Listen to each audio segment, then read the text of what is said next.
नमस्कार दोस्तों, मैं हूं रमन सर। कैसे हैं आप? तो आइए आज का नया टॉपिक, वही जो हम साइंस के क्लास 10th का जो प्रकाश परावर्तन तथा अपवर्तन पढ़ रहे थे, उसी का पार्ट 2 आज लेकर के आए हैं, जिसमें आप लोगों को देखना है कि अवतल दर्पण द्वारा प्रतिबिंब का बनना, किस प्रकार से अवतल दर्पण में प्रतिबिंब बनता है और प्रतिबिंब बनने में उस प्रतिबिंब की क्या स्थिति और क्या प्रकृति रहती है।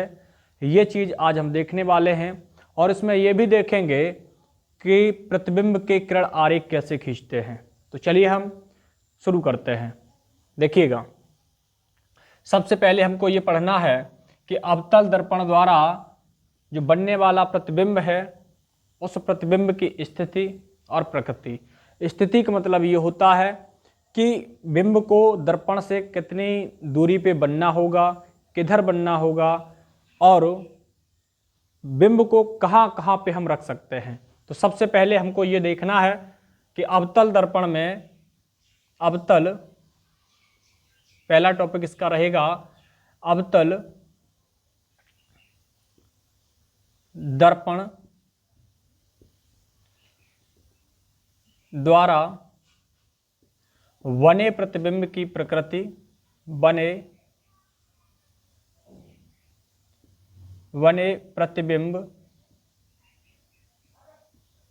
प्रतिबिंब की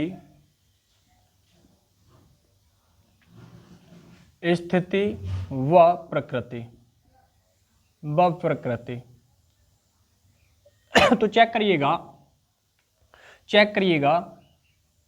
कि हमको सबसे पहले क्या देखना है कि हम अवतल दर्पण के सामने कहाँ कहाँ पर हम बिंब को रख सकते हैं और उसके द्वारा कहाँ कहाँ पे प्रतिबिंब बनेगा।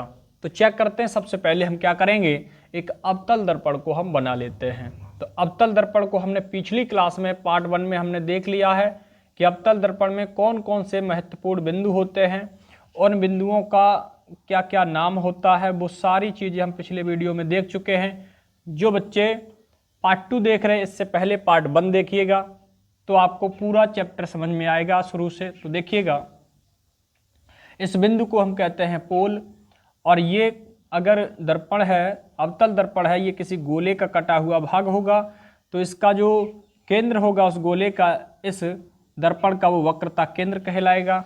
और हमने मुख्य फोकस को भी पढ़ लिया है, तो ये होगा मुख्य फोकस। तो देखते हैं हम इसमें देखेंगे सबसे पहले कि बिंब की प्रकृति और स्थिति, उसके बाद प्रतिबिंब की स्थिति और प्रकृति देखते हैं। तो देखिएगा, सबसे पहले हम इसमें बिंब को कहाँ कहाँ रख सकते हैं।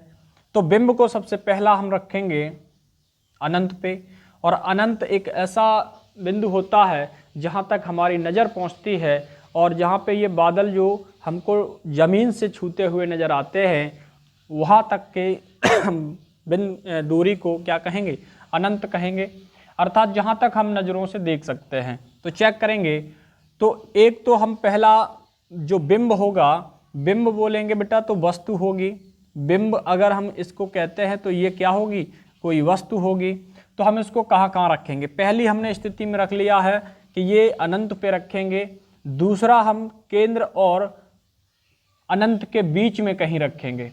और तीसरी स्थिति जो होगी वो हम सेंटर पे रखेंगे, वक्रता केंद्र पे रखेंगे। चौथी जो स्थिति होगी, चौथी स्थिति हम केंद्र और फोकस के बीच में रखेंगे।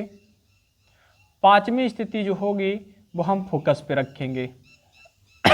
अगली जो नेक्स्ट स्थिति रहेगी बेटा, वो रहेगी आपकी पोल और फोकस के बीच। मध्य नहीं कर रहे हैं हम यहाँ पे बीच में रखेंगे। हम इधर भी रख सकते हैं, यहाँ भी रख सकते हैं, यहाँ भी रख सकते हैं, यहाँ भी रख सकते हैं। ऐसा नहीं है कि हमने यहाँ पे मध्य में दिखा दिया है तो मध्य में रखेंगे, मध्य नहीं रखेंगे बेटा, हम क्या करेंगे, कहीं बीच में रखेंगे। तो देखते हैं, सबसे पहले हम इसको एक काम कर लेते हैं, इसको नंबरिंग कर लेते हैं। 1 नंबर डाल दिया, इसको 2 नंबर डाल दिया, 3 नंबर डाल दिया, इसको 4 नंबर डाल दिया और इसको 5 नंबर डाल दिया, और इसको हमने डाल दिया है 6 नंबर।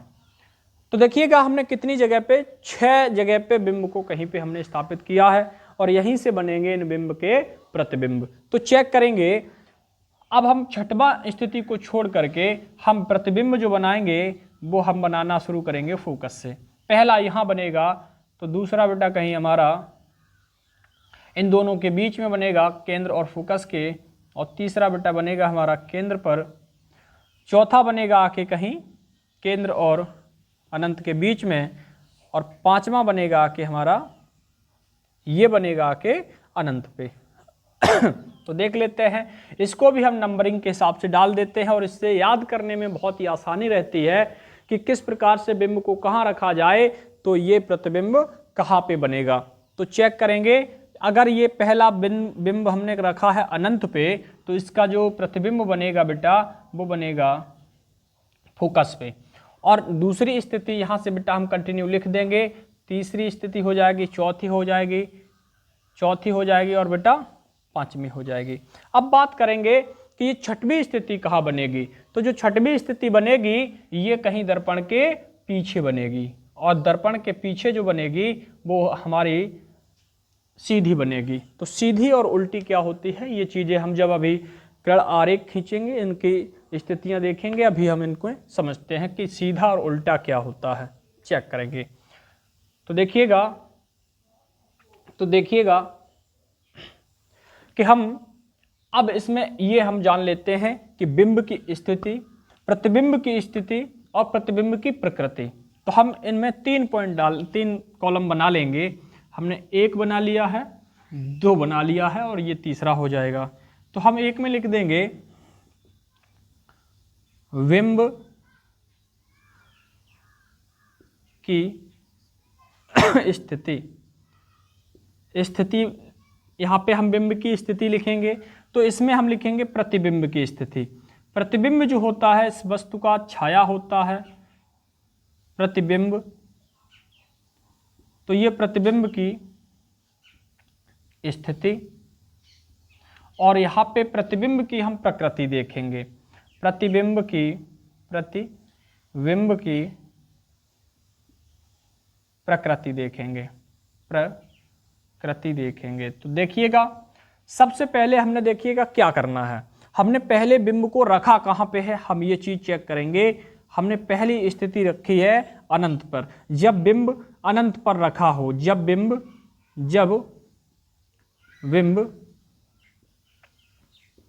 अनंत पर हो, अनंत पर रखा हो, तो प्रतिबिंब कहाँ पे बनेगा बेटा?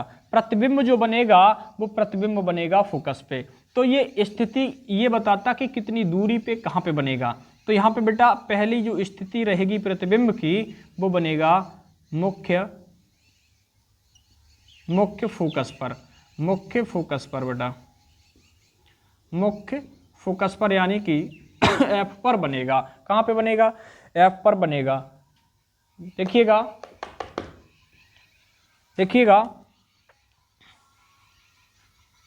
सेकंड, अब जब हमने अनंत और सी के बीच में रखा, अनंत और सी के बीच में रखा है, तो चेक करिएगा अनंत और सी के बीच में जब रखा है, आ रहा होगा, चेक करिएगा, दिख रहा होगा। तो ये दूसरी जो प्रतिबिंब की स्थिति रहेगी, जो दूसरी प्रतिबिंब की स्थिति रहेगी वो कहाँ पे रहेगी? सी और एफ के बीच रहेगी। तो बस हम इन्हीं जो हमने ये डायग्राम बनाया है, ये जो आरेख हमने बनाया है, इसी को देख करके हम सारी स्थितियां लिख लेंगे।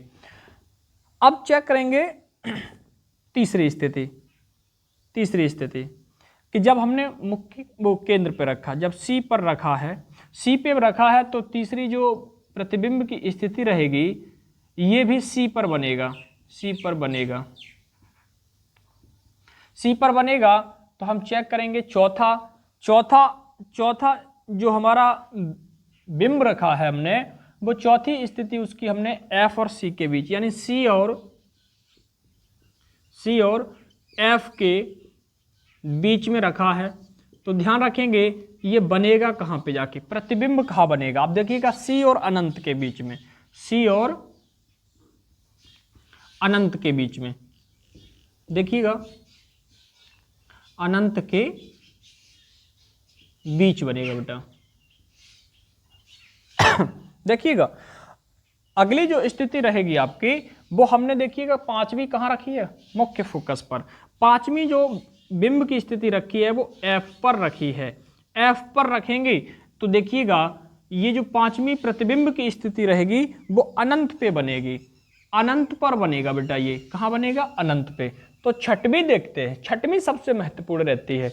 छठवीं स्थिति क्या रहेगी कि जो छठवां जो हमने बिंब रखा है ये हमने पोल और F के बीच में, अर्थात बेटा F और P के बीच में रखा है, P के बीच में रखा है। तो जब P और F के बीच में होगा तो जो प्रतिबिंब बनेगा बेटा, प्रतिबिंब जो बनेगा ये चला जाएगा दर्पण के पीछे, दर्पण के पीछे बनेगा बेटा, और दर्पण के पीछे बनेगा। चेक करिएगा। इतनी बातें तो ये हमें समझ में आ गई होंगी कि किस प्रकार से हम बिंब को कहाँ रखते हैं तो प्रतिबिंब कहाँ पे बनता है। अब हम समझेंगे प्रतिबिंब की प्रकृति को। अगर देखिएगा जब हमने बिंब को अनंत पे रखा है तो प्रतिबिंब मुख्य फोकस पे बनेगा। तो पहली प्रकृति इसकी ये हो जाएगी कि ये वास्तविक बनेगा,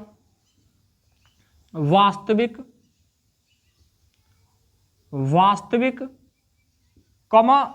अब जो नीचे की तरफ बन रहा तो उल्टा बनेगा। क्या बनेगा, उल्टा। वह बहुत छोटा बनेगा, बहुत छोटा बनेगा। चेक करेंगे बेटा कि एक बार उल्टा और सीधा को हम थोड़ा सा समझ लेते हैं। तो सीधा और उल्टा क्या होता है, मान लीजिए ये कोई एक हमने बना दिया है, ये सीधा खड़ा हुआ है। अगर हम इसको उल्टा करेंगे तो उल्टा, इसका मतलब उल्टा क्या होगा, उल्टा जो होगा इसका जो सिर है वो नीचे की तरफ हो जाएगा और इसके पैर ऊपर चले जाएंगे और हाथ बेटा ऊपर की ऐसे हो जाएगा। तो ये हो गया आपका सीधा, ये हो गया सीधा, और ये हो गया आपका उल्टा। क्या हो गया है, उल्टा। तो उल्टा और सीधा हम ऐसा चेक करेंगे। दूसरी हम इसकी प्रकृति देखते हैं, प्रतिबिंब कैसा बनेगा।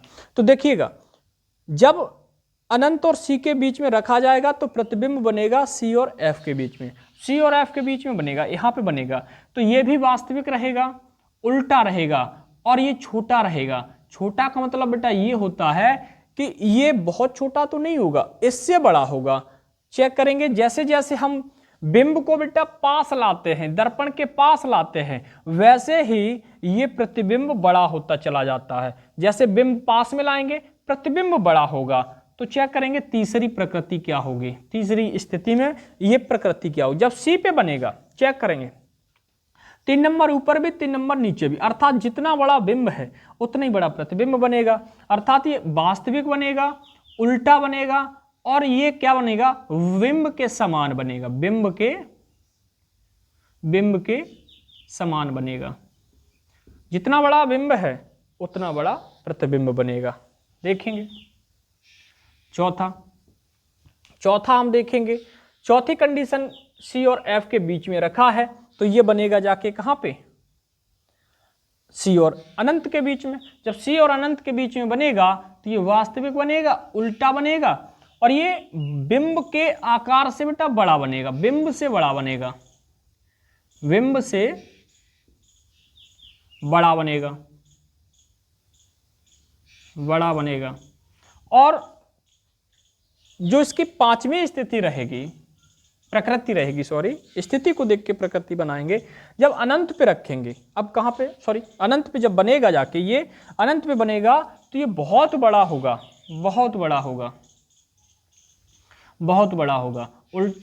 वास्तविक होगा, उल्टा होगा, बहुत बड़ा होगा। और छठवीं जो प्रकृति रहेगी इस प्रतिबिंब की, तो ये दर्पण के जब पीछे बनेगा तो देखिएगा ये दर्पण के जितने भी पीछे बनेंगे तो ये कैसे रहेंगे, ये आभासी रहेंगे, आभासी। और ये उल्टा नहीं, अब देखिएगा ऊपर को बन रहा है तो सीधा बनेगा, और सीधा बनेगा, और बेटा ये बिंब से बड़ा बनेगा, बिंब से बड़ा बनेगा, बिंब से बड़ा बनेगा। अब एक बात और चेक करेंगे कि जितने भी ये उल्टे बन रहे हैं ना, उल्टे बन रहे हैं और जो भी वास्तविक बन रहे हैं, इन सभी को हम क्या कर सकते हैं, पर्दे पे ले सकते हैं बेटा, पर्दे पर ले सकते हैं, पर्दे पे ले सकते हैं।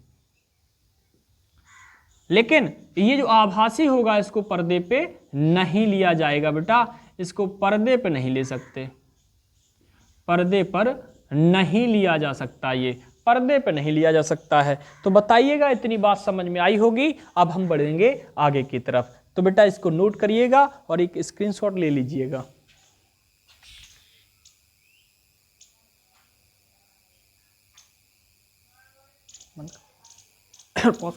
चलिएगा, तो हम इसको अब साफ करते हैं और साफ करने के बाद आगे देखते हैं।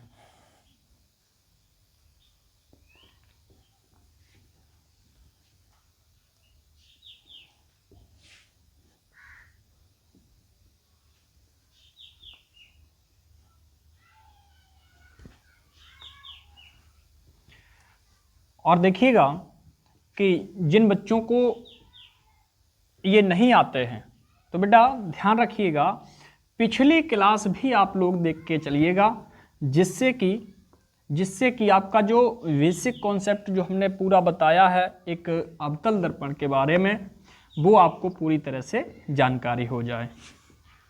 और क्रम से देखेंगे वीडियो को तो आपको पूरा चैप्टर कंठस्थ तैयार हो जाएगा, ये मेरा दावा है। चलिएगा, अब हम देखते हैं कि अवतल दर्पण द्वारा कैसे हम किरण आरेख खींचते हैं। देखिएगा, किरण आरेख, किरण आरेख। अभी हम बेटा प्रतिबिंब के किरण आरेख नहीं खींचेंगे, हम ये देखेंगे कि किसी अवतल दर्पण में कितने प्रकार से हम किरणों को परावर्तित कराते हैं, या किरणें परावर्तित होती तो कहाँ से गुजर करके, कहाँ से टकरा करके और किधर लौटते हैं, और ये हम चेक करेंगे। तो हमने देखिएगा, हमने 4 डायग्राम बनाएंगे हम। एक हमने ये बना लिया बेटा, अवतल दर्पण का ही बनाएंगे, ठीक है, चेक करिएगा। तो हमने ये एक अवतल दर्पण यहाँ पे ड्रॉ कर लिया है, ठीक है। तो चेक करेंगे बेटा, इसके हम क्या कर लेंगे, एक तरफ हम खुरदरा कर देंगे और एक ही इसका परावर्तक तल होगा अंदर वाला। तो इसका बेटा ये होगा मुख्य फोकस और ये होगा आपका केंद्र। तो हम इनके नाम भी डाल देते हैं, और ये होगा पोल, और हम इसको कहते हैं मुख्य अक्ष, मुख्य अक्ष, अक्ष कहते बेटा। तो चेक करेंगे बेटा, पहली स्थिति को हम चेक करेंगे, ये रहा बेटा मुख्य अक्ष, ठीक है। तो हम इसमें देखेंगे कि अगर हम एक प्रकाश की किरण को, प्रकाश किरण मुख्य अक्ष के समांतर हो, मुख्य अक्ष के समांतर हो बेटा, समांतर गुजारें तो क्या होगा, देखिएगा, अगर इस मुख्य अक्ष के समांतर जितनी दूरी यहाँ पे होगी उतनी दूरी यहाँ पे होगी, तो मुख्य अक्ष के अगर समांतर गुजारेंगे तो जितनी भी समांतर गुजरने वाली जो प्रकाश की किरणें होंगी वो परावर्तित होकर के ये मुख्य फोकस से ही निकलेंगी, चाहे वो हम इससे कितनी ही प्रकाश की किरणें इसके समांतर गुजर के जाएं, जितनी समांतर जाएंगी वो मुख्य फोकस से ही निकलेंगी। पहली स्थिति हम किरण आरेख की ये देखते हैं। दूसरी हम देखेंगे इधर, दूसरी ये होती है कि जब मुख्य फोकस से प्रकाश किरण जो है, प्रकाश किरण मुख्य फोकस से गुजरे, जब मुख्य फोकस से गुजरेगी तो कहां से निकलेगी, तो चेक करेंगे। हम यहां पे फिर से दर्पण बना लेते हैं, चेक करेंगे बेटा, और घबराने की कोई आवश्यकता नहीं है क्योंकि हम पूरा चैप्टर आपको ऐसे कंप्लीट कराएंगे, सिर्फ आप इसको क्रम से देखिएगा और संयम बना के बेटा रखिएगा। मैं बोर्ड एग्जाम तक आपकी सारी तैयारी कराने का ये वादा करते हैं। तो बेटा इसको हम केंद्र कहेंगे, है ना। तो हमने क्या लिखा है कि जब प्रकाश की किरण जो है वो कहाँ से, मुख्य फोकस से गुजरेगी। अब ये मुख्य फोकस से जितनी भी प्रकाश किरणें आएंगी वो क्या होती जाएंगी, ये मुख्य अक्ष के समांतर होती जाएंगी। यदि देखिएगा यहां पे क्या स्थिति थी, यहां प्रकाश किरण मुख्य अक्ष के समांतर तो फोकस से निकली थी, तो फोकस से निकली थी, फोकस से निकलती है ना, निकलती है। और यहां पे देखिएगा जब फोकस से गुजरी तो ये मुख्य अक्ष के समांतर हो जाती है, ये मुख्य अक्ष के समांतर हो जाती है, समांतर हो जाती है। तो चेक करेंगे बेटा तीसरी स्थिति क्या रहेगी इसकी, किरण आरेख तीसरा हम कहां से किरण को जब परावर्तित होगी टकराएगी तो कहां से निकलेगी। तो हमने बेटा ये तीसरी स्थिति देख ली है, चेक करेंगे बेटा। और हम यहां पे देखिएगा थोड़ा सा छोटा बना दें, नीचे दिखेगा नहीं आपको, चलिएगा। हमने बेटा यहाँ पे एक फिर से अवतल दर्पण बना लिया है, वही कंडीशन को चेक करेंगे बेटा जैसे कि इसमें भी देखिएगा केंद्र होगा, फोकस होगा और बेटा इसका भी पोल होगा। तो चेक करेंगे। अब हम क्या करेंगे, चेक करेंगे बेटा यदि प्रकाश की कोई किरण है, प्रकाश की कोई किरण आती है और सी से जाती है, कहाँ से जाती है बेटा, सी से, और सी से आई है और आकर के अगर सी से आई है यानी प्रकाश किरण कहाँ है, सी से निकलती है यानी गुजरती है, गुजरती है और परावर्तित जब होती है तो वैसे ही जैसे जाएगी ना, जैसे जाएगी और वहां से टकराने के बाद जस्ट उसी रास्ते वापस निकल जाएगी। तो ये होती है तीसरी कंडीशन। अब इन कंडीशनों को हम क्या करेंगे बेटा अच्छे से याद रखेंगे, जिससे क्या होगा कि जब भी हम अभी आरेख खींचेंगे, जब प्रतिबिंब बनाएंगे, हम प्रतिबिंब का किरण आरेख खींचेंगे तो उसमें इनका बड़ा इस्तेमाल करेंगे। वही चीजें हम बेटा बार बार चौथी कंडीशन हम दिखाई देते हैं बेटा। चौथी कंडीशन यहां पे फोकस होगा तो केंद्र होगा, केंद्र फोकस, और ये होगा बेटा पोल, ध्यान देंगे। अब तीसरी कंडीशन ये कि अगर कोई प्रकाश की किरण ध्रुव से टकराए और ध्रुव से परावर्तित हो जाए तो बेटा इन दोनों का जो एंगल होगा, ये एंगल आई और एंगल आर, तो ये जो आपके आपतन कोण और परावर्तन कोण दोनों समान हो जाएंगे। ये हमें कंडीशन याद रखनी है।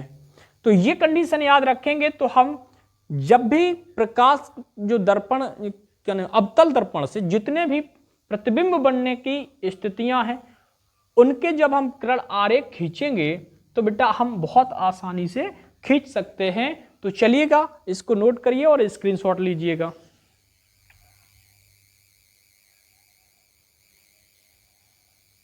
तो चलिएगा इसको हम साफ किए देते हैं और आगे देखते हैं कि प्रतिबिंबों की कैसे हम किरण आरेख खींचते हैं। अब हम किरण आरेख बेटा 6 स्थितियों के भी खींचेंगे। और बेटा ये चीज याद रखना है कि अगर आप लोग भी पढ़ लेते हैं और आपको समझ में आता है तो आप अपने मित्रों को भी ये शेयर कर दीजिएगा। और एक काम भी करिएगा, हमारे चैनल पे अगर नए हो तो बेटा उसको सब्सक्राइब कर लें और बेल आइकन को प्रेस कर लें, जिससे कि आपको हमारी वीडियो की नोटिफिकेशन मिलती रहे। तो देखिएगा अब हम बेटा करते हैं अपना काम शुरू। अब हम बनाएंगे कि जब हम बिंब को कहाँ रखते हैं, पहली स्थिति को लेकर के हम 6 स्थितियों तक के क्या करेंगे, हम खींचेंगे किरण आरेख। क्या खींचेंगे, प्रतिबिंबों के किरण आरेख। तो हम बेटा इसको भी थोड़ा सा साफ करके हम ऊपर से लिखते हैं, जिससे कि आपके सभी किरण आरेख आपके आ जाएं इसी बोर्ड पे। चेक करेंगे, देखिएगा हम क्या करना है, हमको प्रतिबिंब के बेटा क्या करना है, किरण आरेख खींचने हैं। प्रतिबिंब के किरण आरेख खींचने बेटा। तो आरेख खींचने के लिए हम एक एक कंडीशन को लेके चलेंगे। पहली कंडीशन हमने ये पढ़ी है कि जब बिंब बिंब अनंत पर हो, अनंत पर हो। तो बेटा ये बात समझ में आ रही होगी सॉरी, कि जब बिंब कहाँ रखा जाए, अनंत पे। तो हमने ये पीछे देखिए अभी पढ़ लिया है कि जब अनंत पे रखा जाएगा तो प्रतिबिंब हमारा मुख्य फोकस पे बनेगा।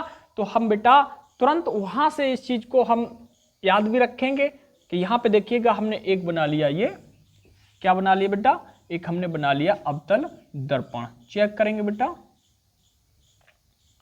अब ये अवतल दर्पण में इस बिंदु को कहते हैं पोल। बेटा यहाँ पे एक फोकस होगा और इधर कोई होगा सेंटर, और ये क्या है, मुख्य अक्ष। क्या है बेटा, मुख्य अक्ष है, मुख्य अक्ष है। ध्यान देंगे बेटा, मैंने कहीं बिंब को कहाँ रखना है, अनंत पे रखना। मैंने मान लिया बेटा यहाँ पे रहा कोई अनंत, ठीक है, ये रहा कोई अनंत। तो हमने बेटा यहाँ से प्रकाश की हमने किसी बिंब को रख दिया, ये बिंब को रख दिया। चलिएगा हमने यहाँ पे किसी बिंब को रख दिया, और ये भी हमें पता होना चाहिए कि जितनी भी बिंब यानी कि जो प्रकाश की किरणें हैं वो अनंत से जब आएंगे और टकरा के कहाँ से निकलेंगे,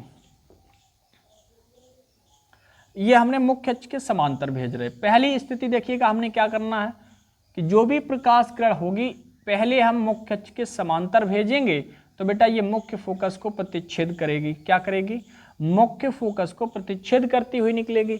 लेकिन जितनी भी यहाँ पे जितनी भी क्या होंगी, प्रकाश की किरणें आएंगी अनंत से, और जब भी ये बेटा जब टकराएंगी तो ये सभी प्रकाश किरणें कहाँ से निकलेंगी, मुख्य फोकस से होकर के निकलेंगे बेटा। तो इन चीजों का ध्यान रखना है। तो जहां पे आकर के एक किरण पुंज बनाए आपस में, जहां पे काटें, हम उसी को क्या कहेंगे, प्रतिबिंब कहेंगे। क्या कहेंगे बेटा, प्रतिबिंब कहेंगे। तो ये बन गया आपका प्रतिबिंब। बताइएगा पहली कंडीशन समझ में आई है, ये बनेगा आपका फोकस पे प्रतिबिंब, और ये बहुत छोटा होगा और बेटा उल्टा होगा, वास्तविक होगा, और ये पर्दे पे ले सकते हैं। तो हम बेटा इन्हीं प्रकृति और इसकी स्थिति को पीछे वाले हमने पढ़ लिया, तो हम यहाँ पे नहीं लिखेंगे, आप खुद अपने आप लिख लेना। तो बेटा दूसरी कंडीशन को देखते हैं। दूसरी कंडीशन क्या है कि जब बिंब कहाँ रखा हो, जब बिंब अनंत और सी के बीच में हो, बीच में कहीं स्थित हो। हम देखिएगा बेटा, हम क्रम से बेटा इसको पढ़ते जाएंगे और क्रम से सभी 6 स्थितियों को हम क्या कर लेंगे, इनके किरण आरेख खींच लेंगे। और आप भी अगर 2-3 बार इसकी प्रैक्टिस करेंगे तो बेटा ये कन्फर्म है कि आप भी इसी प्रकार से किरण आरेख खींचने लगेंगे। तो चेक करिएगा बेटा, बहुत से बच्चों को ये प्रॉब्लम रहती है कि इसके न्यूमेरिकल, और जब तक हम इसके बेटा किरण आरेख नहीं खींच पाएंगे, प्रकृति और स्थिति नहीं पता होगी, तो बेटा हम किसी भी हालत में न्यूमेरिकल को सॉल्व करने में लगभग हम गलतियां ही करेंगे। तो देखिएगा ये होता बेटा इसमें CF, और बेटा ये होता है P। हमने देखो बिंब कहाँ रखना, बिंब को कहीं रखा गया है, कहाँ पे देखिएगा देखिएगा जब बिंब अनंत और सी के बीच में होगा तो बीच में कहीं भी रख लेंगे, जरूरी नहीं कि मध्य में रखें, लेकिन हम मध्य में इसलिए रख रहे हैं क्योंकि हमको कंडीशन के हिसाब से चलना है। और अगर मध्य में रखा तो यहाँ कहीं बीच में ही बनेगा आगे मध्य में। तो चेक करिएगा, पहली प्रकाश की किरण हम कहाँ से गुजारेंगे, हमने उन्हीं चारों कंडीशन को देखेंगे। तो पहली प्रकाश की किरण जाएगी कैसे, मुख्य अक्ष के समांतर, और तो बेटा ये कहाँ से निकलेगी, ये निकलेगी मुख्य फोकस से। तो चेक करिएगा दूसरी कंडीशन हमने और भी पढ़ी थी कि यदि हम सी से भेजें तो सी से निकलेगी, मुख्य फोकस से तो ये निकलेगी इसके समांतर। तो हम किसी भी कंडीशन को अप्लाई कर लेंगे। हमने बेटा इसको अप्लाई किया, मुख्य फोकस से अगर हम इसको भेजेंगे तो मुख्य फोकस से जाएगी, तो बेटा ये कहाँ पे, ये देखिएगा ये इसके बीच में कहीं प्रतिच्छेद कर रही हैं। तो जब हम ऐसी स्थिति लेंगे तो बेटा क्या होगा, ये हमारा बनेगा प्रतिबिंब। क्या बनेगा बेटा, प्रतिबिंब बनेगा। और ये हमने क्या लिया था बेटा, बिंब लिया था। तो ध्यान रखेंगे हम इसी हिसाब से अगर हम सी से भी गुजारते बेटा, सी से जाती तो ऐसे जाकर वापस लौट जाती, तब भी बेटा यहीं पे प्रतिच्छेद करती, तो हम इसको कहेंगे कि जब बिंब सी और अनंत के बीच में रखा है तो एफ और सी के बीच में प्रतिबिंब बना है। तो चेक करेंगे बेटा तीसरी स्थिति को। तीसरी स्थिति हमने क्या पढ़ी थी? तीसरी स्थिति हमने पढ़ी थी, चेक करेंगे तीसरी स्थिति को बेटा। और आपको बिल्कुल परेशान होने की आवश्यकता नहीं है, क्योंकि हम वहां तक बताएंगे आपको जहां तक आपको कंफर्म समझ में आएगा बेटा। चेक करिएगा, ये हमने बेटा फिर से कोई एक अवतल दर्पण ले लिया है। हमने ये तीसरी स्थिति ली कि जब हम सी पर रखते हैं, जब बिंब सी पर हो, जब सी पर होगा तो देखिएगा बेटा, हम इसमें सबसे पहले इन्हीं बिंदुओं को लिख लेते हैं। बहुत अच्छी बात है ना, क्योंकि हमको ये इतना लिखना तो आना चाहिए, एक दर्पण के सभी महत्वपूर्ण बिंदुओं को तो जानना चाहिए, हमको आवश्यक है, क्योंकि जब तक हम इन्हीं को नहीं जानेंगे तब तक हम आरेख नहीं खींच सकते हैं। तो पहली कंडीशन क्या होगी कि मैंने यहाँ पे रख दिया है सी पर, केंद्र पे रख दिया है, ठीक है। जब केंद्र पे रखा है बेटा, तो केंद्र से सबसे पहले क्या करेंगे, हम इस मुख्य अक्ष के समांतर भेजेंगे, तो बेटा ये पहली किरण निकल जाएगी कहाँ पे, आपकी मुख्य फोकस से। पहली कंडीशन ये हो गई आपकी। दूसरी कंडीशन भी यही हम कर लेंगे, या तो देखिएगा हमने क्या देखा है, हम मुख्य फोकस से निकाल दें, मुख्य फोकस से अगर हम गुजारेंगे तो बेटा ये इस मुख्य अक्ष के समांतर होगी। तो देखिएगा, सॉरी थोड़ी सा टेढ़ा हो गया, लेकिन ये ऐसे समांतर हो जाएगी। समांतर होगी तो देखिएगा बेटा यही बन रहा है। मैंने जो कंडीशन लिखी थी उसी के आधार पे सारे काम कर रहे हैं कि यहाँ पे देखो, जब तीसरा कंडीशन मैंने सी पे रखा तो सी पे ही प्रतिबिंब बना है। कहाँ पे बना बेटा, ये बेटा प्रतिबिंब बना है आपका सी पर, प्रतिबिंब बना बेटा। अब प्रकृति कैसी रहेगी तो हम ये पीछे भी पढ़ चुके हैं, ये उल्टा रहेगा, वस्तु के समान रहेगा, जितनी बड़ी वस्तु होगी उतना बड़ा प्रतिबिंब होगा। और ये पर्दे पे ले सकते हैं, है ना। चलिएगा चौथी कंडीशन हम यहाँ पे देखते हैं। चौथी कंडीशन हम बेटा यहाँ देखते हैं, तो चेक करेंगे। चौथी कंडीशन के लिए हमने भी एक दर्पण बना लिया, और दर्पण ये कैसा बेटा, अवतल दर्पण है। तो चेक करेंगे, ये अवतल दर्पण है, और इसके लिए पोल बेटा ये हो जाएगा, और ये हमने एफ लिख लिया है, और बेटा ये हमारा हो गया है सेंटर, और इधर कहीं होगा बेटा अनंत, है ना। चलिएगा, तो हम पहली कंडीशन को हमने बेटा यहाँ पे अप्लाई करेंगे कि बिंब जो है ना वो हम कहाँ रख रहे हैं, बिंब रख रहे हैं बेटा हम कहीं, कहाँ रख रहे हैं बिंब, एफ और सी के बीच, या हम ऐसे लिख दें सी और एफ के बीच रख रहे हैं बेटा, एफ और सी के बीच रख रहे। तो पहला काम क्या करेंगे, मुख्य अक्ष के समांतर भेजेंगे। जब समांतर जाएगी तो बेटा कहाँ से निकलेगी, मुख्य फोकस से। पहली स्थिति ये हो गई। सेकंड स्थिति क्या होगी बेटा, हमने ये कहा कि जब प्रकाश की किरणें कहाँ से, सी से गुजरेंगी। देखिएगा सी से गुजरेगी तो बेटा देखिएगा, जब हम सी से गुजारेंगे इस बिंब को, तो बेटा ये एक तो ऊपर जाएगी, ध्यान रखेंगे बेटा थोड़ा सा हम, हाँ ऐसे जब गुजरेगी, ऐसे सी से गुजरेगी, जब सी से जाएगी बेटा, जब सी से जाएगी तो ऐसे ही वापस लौट जाएगी। वापस लौट जाएगी तो देखिएगा अनंत और कहीं ये प्रतिबिंब बनेगा बेटा, अनंत और सी के बीच में प्रतिबिंब बनेगा। तो ध्यान रखेंगे बेटा, ये रहा अनंत, और ये देखिएगा बड़ा बना है, इससे बड़ा बनेगा। हमने सभी कंडीशन को बेटा हम अप्लाई करते हुए, ये हो गई हमारी 4 कंडीशन। देखिएगा और एक स्क्रीनशॉट लीजिएगा, हम आगे के लिए बात करते हैं। चेक करते रहिएगा बेटा जी। हम देखेंगे बेटा अगली और 2 स्थितियों को, तो हम इसको साफ किए देते हैं।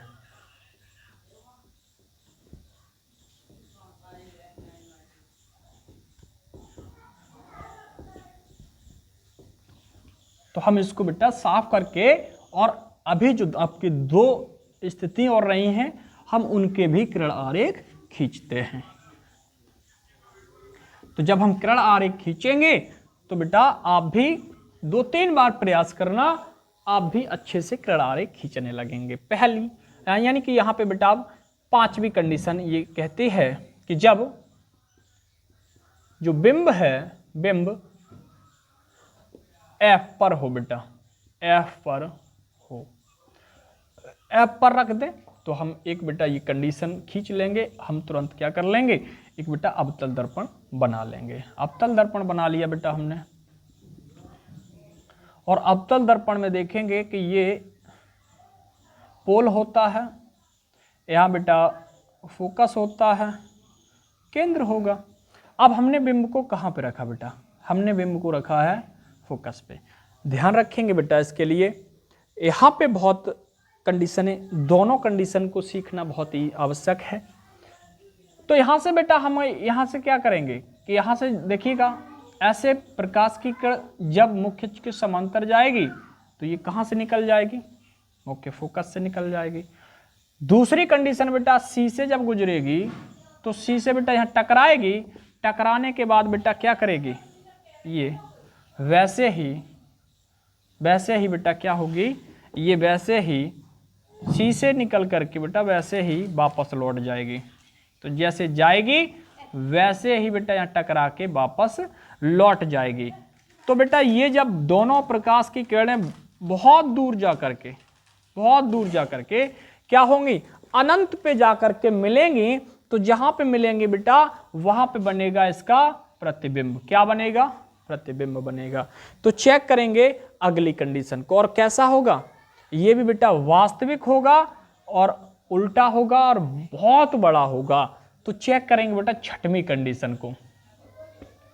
छठवीं कंडीशन बेटा जब बिंब कहां पे रखा हो बेटा, F और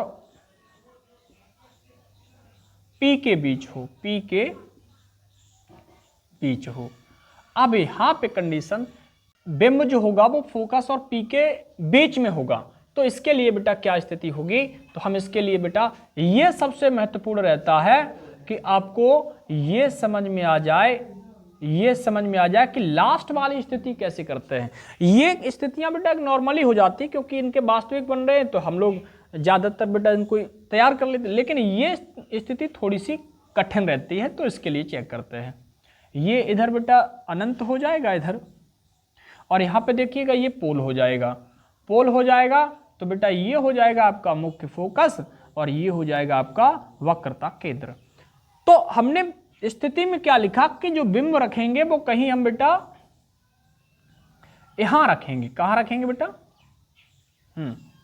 हमें कहीं बिंब रखना है फोकस और पोल के बीच में। तो चेक करेंगे बेटा, जब भी फोकस और पोल के बीच में रखेंगे तो बेटा इस प्रकार से प्रकाश की किरण पोल से टकराएगी, टकराने के बाद बेटा ऐसे ही वापस लौट जाएगी। तो ये एंगल I बनाएगा और ये एंगल R बनाएगा। तो बेटा यहाँ पे दूसरी कंडीशन हमने क्या पढ़ी थी, या तो हम मुख्य फोकस से निकालें या C से निकालें, या फिर बेटा हम यहाँ से निकालें या मुख्य अक्ष के समांतर। 4 कंडीशन पढ़ी थी किरण आरेख की। लेकिन यहाँ पे देखो फोकस से निकालेंगे तो ऊपर चली जाएगी, पीछे की तरफ नहीं जाएगी। तो हम क्या करेंगे, C से निकालेंगे बेटा। C से जब प्रकाश की किरण जाएगी और ऐसे बेटा वापस लौट जाएगी और ऐसे ही वापस लौट जाएगी, तो फिर ये क्या होगा, ये वाली जो प्रकाश की किरण है ये पीछे की तरफ निकलती हुई प्रतीत होगी और बेटा ये भी पीछे से निकलती हुई प्रतीत होगी। तो जो ये दोनों आपस में जहां पे काटती हुई प्रतीत होंगी, हम इन्हीं बिंदुओं को कहेंगे बेटा क्या, प्रतिबिंब। क्या कहेंगे बेटा, प्रतिबिंब कहेंगे। इसी बिंदु को हम क्या कहेंगे, प्रतिबिंब कहेंगे। अब देखिएगा ये कंडीशन आपकी हो गई है, तो यहां पे कैसा बनेगा, तो यहां पे प्रतिबिंब जो बनेगा बेटा, ये प्रतिबिंब बनेगा आभासी। आभासी क्यों बना बेटा, आभासी इसीलिए बना क्योंकि यहां पे क्या हो रहा था, इन कंडीशंस में कहीं मुख्य अक्ष को कोई न कोई प्रकाश की किरण क्या कर रही थी, मुख्य अक्ष को फोकस से गुजर करके कहीं से प्रतिच्छेद कर रही थी। लेकिन यहाँ पे प्रतिच्छेद करती हुई प्रतीत हो रही है। जब प्रतीत होगी तो बेटा आभासी बनेगा। चलिएगा कि ये आपको समझ में आया, और ये समझ में आया तो बेटा चैनल को लाइक और बेटा कमेंट करके भी बताइएगा, और चैनल सब्सक्राइब भी कर लीजिएगा, जिससे कि आने वाली अगली वीडियो की नोटिफिकेशन आपको मिल सके। तो मिलते हैं अगले पार्ट में, पार्ट 3 में। तब तक के लिए बहुत बहुत धन्यवाद।